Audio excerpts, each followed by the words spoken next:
Senator Judge Alan Cayetano, you have 2 minutes, sir. You may proceed when you're ready. Mr. Presiding Officer, dear colleagues. Susundan ko lang po yung kay Senator Risa, Senator Judge Risa, Senator Judge JV, at yung ibang nagtanong sa admission against interest. You stated this already, but just for the record, you viewed the whole video, right? The whole 2-hour video. The November 23, Yes. sir. Yes. Yeah, one isang beses, sir. Isang beses lang. Yes, sir. Okay. And how many times there has the Vice President made admissions against her interest? No, sir, ang tinutukoy ko pong admissions against interest doon sa November 26, sir. No, sabi mo yung November 23 din na ayaw ng defense gamitin contracted, so yung kinausap is also an admission against her interest, di ba? Di, sir, ang sinasabi ko pong admissions against interest, yung November 26 video po, sir. Na sinasabi niyang totoo yun at hindi Yes, sir. sinasabi. Okay. So, doon sa November 23, may nakita ka doon na admissions against interest? So far as I'm concerned, na nireiterate niya. Hindi, not reiterate. Siguro para malinaw, in your mind, or as a lawyer or as an NBI agent, what is an admission against interest? Yun nga po yung in-explain ko po kanina. Ito po yung isang bagay na ginawa ng isang tao na... Hindi ginawa, sinabi. Oh, sinabi Kasi ng- it's admission eh. Ako, sinabi ng isang tao na ikakasira niya. But then, instead of denying na sinabi niya yun, inadmit pa niya ito, nireiterate Okay, niya. very clear yun. And you and Agent John Mark Calilong said that the basis of the investigation was the November 23 video. The basis sa inyong affidavit of investigation sa file ng kaso is certain portions of the November 23 video. As well as So, in November, as well as, As well as other evidence. Okay. Opo. Sa November 23, ilan ang admission niya against interest? Ang sinasabi ko pong admission against interest, This is a new November question. 26. This is a new question. If you evaluated well the November 23 video, is there any circumstance in that video that you believe that the Vice President made admissions against her interest? Plain ho yung utterance doon, Your Honor. Yung nakita lang ho namin, yung utterances niya. So far as I'm concerned, yung admission against interest nangyari noong November 26. Mr. Witness, sagutin niyo na lang ako. Lahat ng admissions are utterances. Yes, sir. Okay, admissions is verbal. Diba? Hindi to yung parang admission sa court. Pwede mo i-admit yung documentary evidence, pwede yung object evidence, pwede yung statements. When we talk about admissions against interest, especially in context of what we're talking about, may statement na laban sa interest niya. Yes, sir. So tinatanong ko dun sa buong video, meron ka bang nakita? Wala. Yes or no lang yun, meron or wala? O meron at wala, hindi yes or no. Kayo nag-evaluate nun eh. Meron o wala? Admissions against her interest. Yes, sir. The fact na inatter niya yun. O which one nga? So meron ilan at ano yun? A little leeway, Mr. Presiding Officer, kasi hindi natukoy masyado yung tanong. Senator Judge Alan may proceed. Yeah. So which statement that? That one you're mentioning now. So yung sagot mo meron.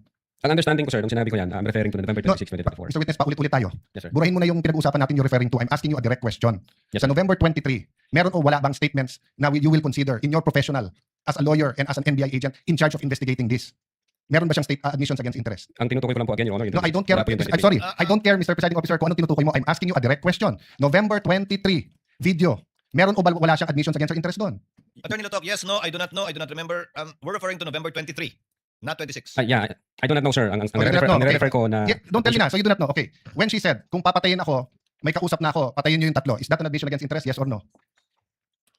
Based on that utterance, sir, yes, I think so. Yes. O kakasabi mo lang kanina, I don't know. Ngayon, yes. O ano pa? Ano pa sa video na yon na admission against interest? Meron o wala? Or I don't know? Yung utterances na yun, sir. Sir, bukod nga doon. To me, sir, yung utterances na yun, that's admission against Sir, interest. klaro na yon. Tinanong ka na ng presiding officer, sagot mo, I don't know. Tinanong kita ng diretso na sa video, biglang you know, biglang sasabihin mo na yun utterance na yon. So ang tanong ko na ngayon, bukod doon, aside from that. Sir, ulitin ko po yung sagot ko. No, you don't need to answer. Yung sinabi ko po... No, I'm admission asking you, against interest. aside from the utterance, the statement, na kung papatayin nila ako, patayin sila. Is there any other utterance during in that video that you would consider admission against In so far interest? as I remember, wala na po yun. Wala na, okay. When the Vice President said, yung pinamigay sa DepEd, isn't that an admission against her interest kung may pinamigay? Siya po yung namigay, sir. So, ikaw ang nanood ng video, ikaw nag-evaluate, ako pa magsasabi sa'yo kung ano laman ng video? Akala ko ba, tinignan nyo na mabuti yung video? Bakit hindi mo alam yung laman ng video? EDSW, ano? Sir, pwede ko pong tingnan yung sinasabi No, ko. no, so you do not know what the alaman ng video? Again, tinignan ko pong video one time, and ang nag-review po ng video yung agent ng case. Yes, but you're the agent in charge and you're the one who filed the affidavit. Okay, Yes, next question. Nung sinabing mag-people power, tapos ang sinabi niya, hindi yun yung solusyon. O kung nag-people power, sino magiging presidente? Kung Siya, nag-people power at mawawala ang Pangulong Marcos, sino magiging presidente? Siya, sir. O, so hindi ba admission against her interest din? Siguro sa interest niya, maging presidente. Pero ang sinabi niya, what? I think so, sir. Okay, so I mentioned 3. So my next question, when you have an admission against interest, do you take the whole admission or you can cut it up into parts? Again, Your Honor, yung If my admission against interest is 1 sentence or 1 paragraph or 3 sentences, can you take 1 sentence and say yun lang yung admission and the 2 other sentences are not? Can you I divide think it it should be the whole, sir. The whole sentence. So the whole sentence niya, nung sinabi niyang kung papatayin ako, is pinagbibintangan niya yung tatlo na papatayin siya. So if you say it's an admission against interest and you believe it, you also have to believe na papatayin siya ng tatlo. The same thing, if you're going to say na namudmud siya sa DepEd, ang sinabi niya galing sa First Lady yung pera. So you're also going to have to believe that. So if you're going to believe her, na yung ibang sinabi is seditious, ngayon sinabi nga niya, hindi solution ng people power. So as the evaluator, bakit hindi consistent yung evaluation niyo nung video? No, I think yung in so far as people power is concerned, I think sinabi niya yata na, yes ma'am, natutuwa ako dun sa ginagawa niyo. Hindi. Pwede ko pong ulitin. Let the record speak for itself. It's on Yes, sir. page 26. Same paragraph nung sinabi niyang papatayin, no? But having said that, last question, no? Bakit sa cybercrime ni-refer? Bakit hindi sa anti-terrorism or sinabi mo meron intel group? Bakit sa cybercrime? Your Honor, may cyber aspect po kasi yung violation. Okay, what are the aspects of the alleged threat? One is the cybercrime grave threat. The other one is a possible assassination threat, right? No, Your Honor, yung sinasabi kong may cyber aspect, the utterances was made through. Through cyber. And the utterance, in accordance with you, constitute grave threat. Yes, sir. But if she meant it, and if it is true, and if it is accurate, it's also an assassination plot, isn't it? Kung totoo yung utterance niya, napapatay kita, may kausap na ako, hindi ba assassination plot yun? Maybe, sir, yes. No, hindi maybe. NBI kayo nag-ano eh. May nagsabi sa presidente, papatayin kita. How much plain can that be as an assassination plot? That's why, sir, may validation process. That's why may validation. Kaya yung tanong ko, ano ba mas mabigat, yung assassination plot o yung cyber aspect? No, Your Honor. No, diretsong tanong. Hindi, no. Anong mas mabigat? It's a direct question. If you were NBI director now or whatever, you were PNP chief, dalawang iniimbestigahan mo, yung cyber aspect, na pwedeng cyber libel, pwedeng grave threat, at yung assassination plot, ano mas mabigat sa dalawa? Ano yung prioritize mo?